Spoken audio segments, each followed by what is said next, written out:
পবিত্র জুম্মার দিনে পরিবারের সবাই কিন্তু দেখতে পাচ্ছেন রেডি হয়ে গেছে, আর আমরা এখন সবাই মিলে যাচ্ছি বিয়ের দাওয়াত খেতে। আর এই যে দেখতে পাচ্ছেন আমি কত সুন্দর হয়ে রেডি হয়ে গেছি, এই যে আম্মু রেডি হয়ে গেছে, তারপর হচ্ছে টিনা রেডি হয়ে গেছে, আমার আয়ান বাবু সুন্দর করে রেডি হয়ে গেছে। আর এই ড্রেসগুলো যে আমরা পরে আজকে রেডি হয়ে গেছি, এই সবগুলা ড্রেস কিন্তু আমাদের ঈদের ড্রেস। মানে ঈদের দিন যেহেতু কুরবানির ঈদ ছিল, ভুঁড়ি পরিষ্কার করা, মাংস বিতরণ করা, মানে কোনো রকমই সময় পাইছিলাম না যে ঈদের ড্রেস পরবো।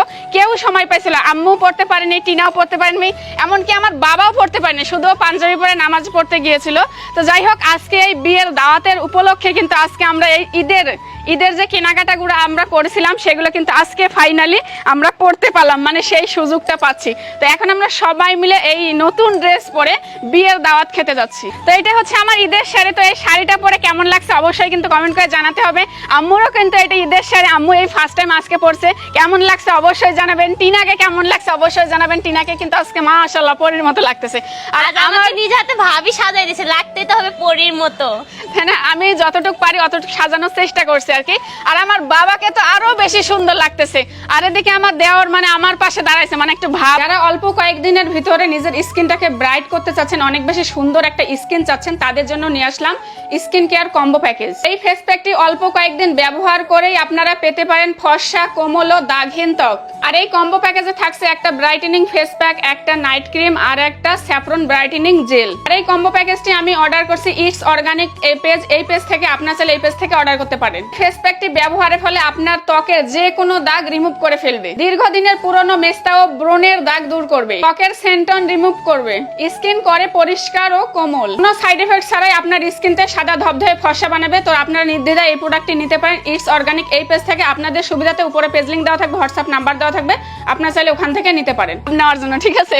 তো যাই হোক, প্রচন্ড গরম, আমি শাড়ি পরে তো থাকতে পারতেছি না, তারপরে পরলাম, যেহেতু ঈদের শাড়ি কখনোই পরা হয়নি। তো যাচ্ছি বিয়ের দাওয়াত খেতে, মানে খাইতে পারবো কিনা সেটাই হচ্ছে সমস্যা, এত গরম, প্রচন্ড ঘেমে যাচ্ছি। আর আমিও কিন্তু আজকে সারাদিন না খেয়ে আছি যে বিয়ের দাওয়াত খাবো, যেহেতু বিয়ের দাওয়াত। আর ও হচ্ছে আজকে 3 দিন ধরে না খেয়ে আছে, ঠিক আছে?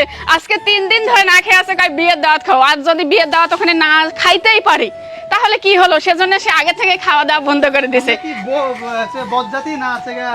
আমি একটা জিনিস খেয়াল করছেন কি? আজ আমি আর আপনার দেও দেখেন ম্যাচিং করে পড়ছি। তোমারই তো দিন, তার হচ্ছে কাপল, তাই না? আমাদের ছেলে পেলে হয়ে গেছে, আমার আর দিন ও আরেকটা জিনিস, আমার বাবার সাথে ম্যাচিং হয়ে গেছে। তো আরে এবার বলেন, দেখছেন আপনার ছেলের সাথে আপনার ম্যাচিং, আমার ভাইয়ের সাথে দোকান না হোক, ম্যাচিং হয়ে গেছে।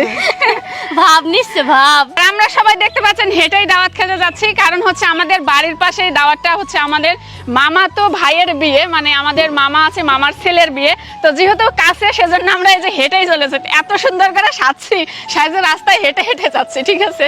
তো আম্মু কিন্তু রেডি হয়েছে, আম্মু হাঁটা শুরু করে দিয়েছে। আম্মু আগে যান, যেহেতু আম্মুর হচ্ছে ভাইয়ের ছেলের বিয়ে। আপনি আজকে যেভাবে সাজছে, রাস্তার মানুষ তো হা করে তাকিয়ে থাকবে।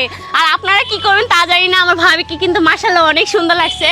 আর যেহেতু ভাবি আমাকে সাজাইছে, আমাকেও কিন্তু ভালো লাগছে। ভাবি কেমন লাগছে? অনেক সুন্দর লাগতেছে, কালো মানুষ ধলা হয়েছে আজকে। চলে আসছি দাওয়াত বাড়িতে, আর সবাই মিলে কিন্তু একটা টেবিল নিয়ে বসে পড়ছি, আমরা সবাই এক টেবিলে। আর প্রচন্ড গরম, এত সেজে আসে কি করলাম, মানে আমার তো অর্ধেক মেকআপ উঠেই গেল ঘামতে ঘামতে। কি মেকআপ করাই দিলেন? সব মেকআপ মানে গলে গলে যাচ্ছে। তারপরে হচ্ছে ফ্যান চলতেছে, আর এসেই কিন্তু কারেন্ট চলে গেছিল, আরো ভাবলাম যে আজা খেতে পারবো না। তো যাই হোক, আলহামদুলিল্লাহ আল্লাহর রহমত আছে, আবার কারেন্টও চলে আসছে। আপনার খাওয়ানোর জন্য কারেন্টটা দিয়েছে আল্লাহ। তো আমাদের খাওয়া দাওয়া কিন্তু শুরু হয়ে গেছে, গরমে ফ্যানের বাতাসে কিন্তু এদিক গরম লাগতেছে, আর এদিক খাবার জমে যাচ্ছে, ঠিক আছে? আর টিনা তো খাওয়া শুরু করছে, সামনে দেখেন কি করছে, কতগুলা কম করে খাও। আপনি কি কম খাইছেন? আপনি তো সোনার গোশ পাইছে বলে আপনাদের প্রমাণ পাওয়া যাচ্ছে না। কম খায় কি বেশি খায় সেটা শরীর দেখলেই বোঝা যায়, তাই না? একটু কম খাও। শরীর দেখে না, আপনি যে কত খান এটা সবাই জানে, চুপে খান। আমার বাবা মানে শুধু ভাত আর ডাইলি খাচ্ছে, মাংস খাচ্ছে না। আর আমার ভাবি যে এত খাচ্ছে তার প্রমাণ কোথায় জানেন? এই যে দেখেন মুখে, আর এই যে গ্লাসটা দেখেন কি পরিমাণে লিপস্টিক দিয়ে আইছে। আমার গ্লাসটা দেখেন লিপস্টিকই নাই। এখানে দেখেন টেবিলে সবার প্রত্যেকটা মানুষের খাওয়া হয়ে চলে গেছে, আমারও খাওয়া হয়ে গেছে, ভাবি খাওয়া হয়নি, সেজন্য বসে আছি। আর বলে নাকি শরীর দেখে খাওয়া বোঝায়, শরীর কার দেখেন, খায় কে আর শরীর দেখায় কার। এই যে খাইয়ে যাচ্ছে দই, আমি একবার দই নিয়ে, তাও মানে আমি অল্প একটু খাইছি। আর ভাবি 2বার দই নিছে, এটা দিয়ে 3বার হয়েছে, তাও হচ্ছে না। আর কত খাবেন? আমাদের খাবার শেষ না হতে হতে কিন্তু বৃষ্টি চলে আসছে, তো যেহেতু বাসায় যেতে হবে, আবার এই যে বৃষ্টিতে খেয়ে খেয়ে বাসায় যাচ্ছি। আর হাতে হচ্ছে পান নিছি, দাওয়াত খেয়ে যদি পান না খাওয়া হয় সেটা কেমন হয়। টিনা কিন্তু খায় না, তারপর ওকে পান নেওয়া হয়েছে যে আমি খাবো, ঠিক আছে? আমি খাবো না বলেছি, ভাবি হচ্ছে তো তুই বাসায়- না খাস, আমার জন্য নিয়ে নে, বাড়ি যেয়ে খাবো। তাহলে ভাবি বাসায় যাই রিল্যাক্স হয়ে পানটা একদম মজা করে খাবো। বৃষ্টি ধরেন ধরেন আমার নতুন শাড়িটা ভিজেই গেল, যা। চলো, চলো। আমি তো পরে যাবো, ধরতে পারি না, এমনি শাড়ি পরে হাঁটতে পারছি না। তো দাওয়াত খেয়ে একটু রেস্ট নেবো, বসবো, সেই সময়টুকু পালো না। বৃষ্টির কারণে একবারে দৌড় দিয়ে দিছে, এই যে এক দৌড়ে বাসায় চলে আসছি। তো বাসায় কিন্তু সবকিছু ভিজে যাচ্ছে, কাপড় টাপড় সবকিছু ছিল, তো আর মানে বসতেও পারিনি, একদম দে দৌড়। নেন, মানুষ মনে করবে যে আমি পান খাচ্ছি, আপনার পান আপনি খান। আপনার লাগে মানুষ মনে করবে যে আমি পান খাই। সমস্যা নাই, এখন আমি এগুলো সব খাবো। নিজে পান খাই খাই আমার কাছে তুই না খেলে নিয়ে নে সাথে করে। তাহলে এটাই তো নিয়ম, কেউ খাক আর না খাক, বেশি করে নিয়ে বাসায় যাবো, তাই না?